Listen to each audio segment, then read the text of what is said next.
Tu veux parler anglais correctement pour booster ta carrière, mais tu n'as pas le temps de faire de la grammaire. Cette leçon, c'est pour toi. Bonjour, moi c'est Thierry, je suis polyglotte et prof de langue. Dans cette leçon, on va voir un point de grammaire fondamental, les articles définis et indéfinis en anglais. Je ne veux pas te faire perdre ton temps, je veux aller à l'essentiel pour maximiser ce que tu peux tirer de cette leçon. Est-ce que tu es prêt? On va en salle de classe. Tu le vois sur le tableau, on a l'article défini, the, et les articles indéfinis, et un. Donc, the, ça va être le, la et l'apostrophe les dans certains cas. Et ensuite, un, ça va être un ou une en français. Tu peux faire une équivalence presque parfaite entre les deux. On va utiliser the pour les choses qu'on connaît déjà dans la conversation. Si je te dis the cat et que je parle à un ami, blablabla, the cat, blablabla, on sait tous les deux de quel chat je suis en train de parler. Donc, l'article défini parle de choses qu'on connaît. L'article indéfini parle de choses avec lesquelles on n'a pas de connaissance, pas de familiarité, pas de lien. Ce qu'il faut surtout que tu retiennes par rapport à ça, c'est qu'on va avoir des situations où on ne va pas utiliser ou un ou the. Il y a des situations où on n'utilise pas d'article. C'est particulièrement important pour the, parce que les Français vont utiliser la France quand ils vont parler d'un pays, par exemple. Mais en anglais, non. On va dire France. Tu sais, I love France. On va pas dire I love the France. Donc, j'aime la France, il y a un article. I love France, il n'y a pas d'article. Ça s'applique au nom propre, cette règle. Hein. C'est pour ça que je l'ai écrit ici. Nom propre. Ça s'applique aussi au nom indénombrable. La musique, music. I love music. Je ne dis pas I love the music. D'accord? Un nom indénombrable. On va pas utiliser l'article défini ici. Hein. La nourriture, food. I love food. J'adore la nourriture. En anglais, on n'utilise pas d'article. Et enfin, le travail, work. Pas d'article en anglais. On dit pas the work. On dit work. I got work to do. J'ai du travail à faire. Enfin, ça s'applique aussi aux grandes idées. La technologie, le socialisme, le confucianisme, technology, socialism. Ces choses ne vont pas comporter d'article. Donc, tu vois, je vais t'illustrer ça avec un exemple. I love technology. J'aime la technologie. On dit pas I love the technology. Et c'est une erreur très courante pour les personnes qui apprennent l'anglais au départ. Juste avant de te présenter les erreurs courantes avec cette règle, sache que tu peux recevoir ces leçons dans ta boîte mail et comme ça tu as un suivi, un système qui automatise ton apprentissage de la grammaire anglaise. C'est gratuit, c'est offert. Tu peux aller cliquer dans la description et obtenir ce système pour améliorer ton anglais.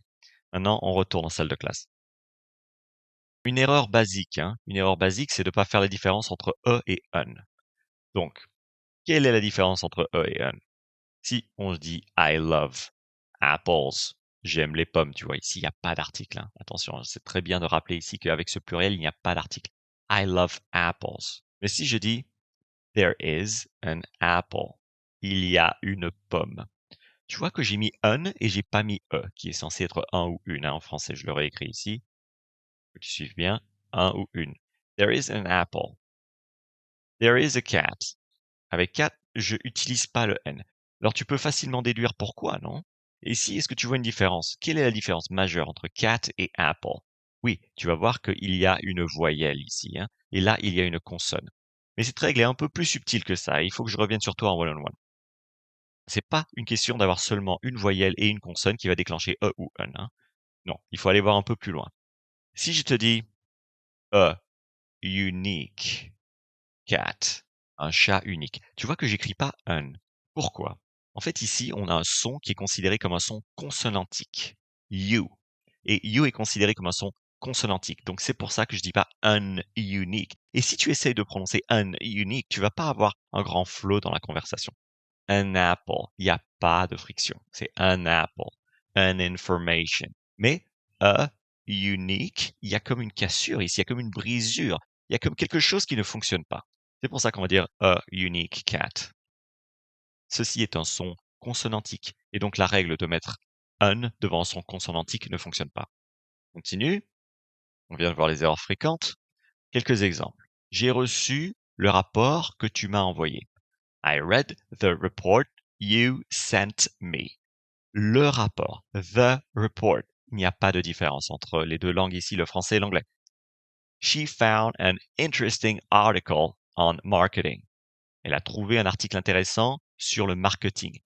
Un article intéressant, an interesting article. Qu'est-ce qu'on a dit plus tôt? Qu'est-ce qu'on a dit plus tôt sur un et les sons vocaliques, donc les sons qui commencent comme une voyelle. Uninteresting, uninteresting, uninteresting, uninteresting. Ils se connectent vraiment bien les deux. Hein. Donc, il y a une logique dans le fait de mettre un plutôt que e. Si je dis interesting, il y a une cassure, une brisure qui ne fonctionne pas au niveau de la logique de la langue. On continue. The meeting will start at 10 a.m. The meeting, la réunion. En français, c'est le même type d'article, un article défini. Enfin, si je demande Can you recommend a good restaurant? Est-ce que tu peux recommander un bon restaurant? A good restaurant. C'est comme en français, on a un article indéfini. Maintenant, on va tester ta compréhension.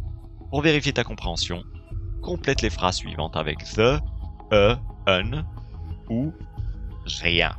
Il y a des situations où tu peux rien mettre. Car parked outside is mine.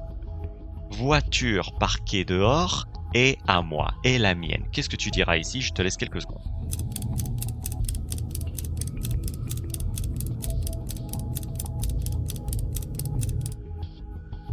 Tu avais le choix entre the, un ou rien. La réponse est the. Question numéro 2. She wants to buy new phone. Elle veut acheter nouveau téléphone. Qu'est-ce que tu diras?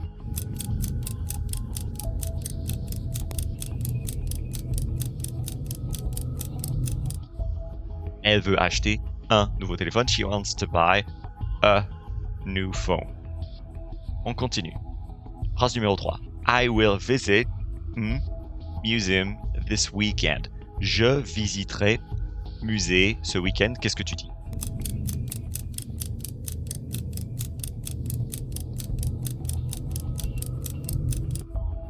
I will visit a museum this weekend. I will visit the museum this weekend. Ici, on a deux options qui sont parfaitement correctes. A museum, the museum, les deux peuvent s'appliquer. Si tu veux sortir et aller voir un musée, ça a un sens. Tu peux aller voir n'importe quel musée si tu veux simplement aller dans un musée. Mais si tu veux aller voir un musée spécifique, tu vas dire the museum. Donc, les deux sont possibles. Il y avait deux options ici.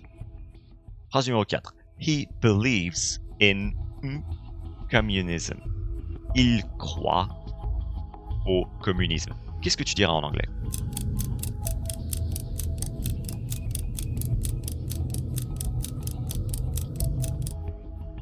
He believes in communism. Il n'y a rien ici. Communisme, c'est une grande idée, donc pas l'article. Pas l'article. Alors, phrase numéro 5. Apple a day keeps the doctor away. Une pomme par jour maintient le docteur à distance. La citation très répandue en Angleterre. Alors, Apple a day keeps the doctor away. Qu'est-ce que tu diras? Qu'est-ce que tu diras? Tu diras the, a ou un.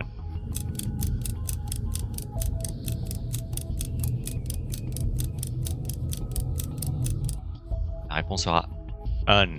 Pourquoi? On a un son vocalique ici. Hein. On a un son vocalique pour Apple. Un apple, un apple, un apple. Ça se connecte très bien. Phrase numéro 6. Books on the shelf are very old. Alors, qu'est-ce que tu diras? Livres sur l'étagère sont très vieux. The, a, un ou rien.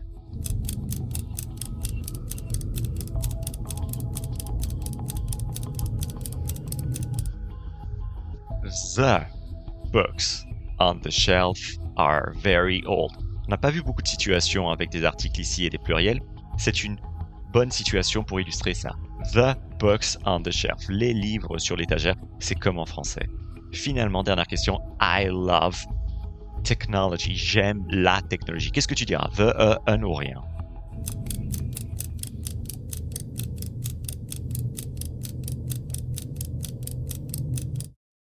I love technology. Il n'y a rien.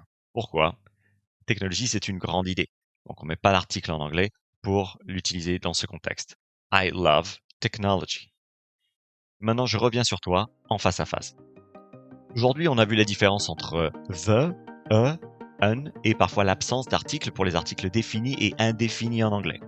Si tu veux recevoir ces cours de grammaire, ce curriculum de grammaire anglaise dans ta boîte mail directement, avec des exercices supplémentaires, tu as un lien dans la description, tu peux cliquer sur ce lien pour obtenir ce curriculum gratuitement, c'est offert. Tu peux cliquer maintenant et merci pour ton attention, on se voit dans une autre vidéo, salut!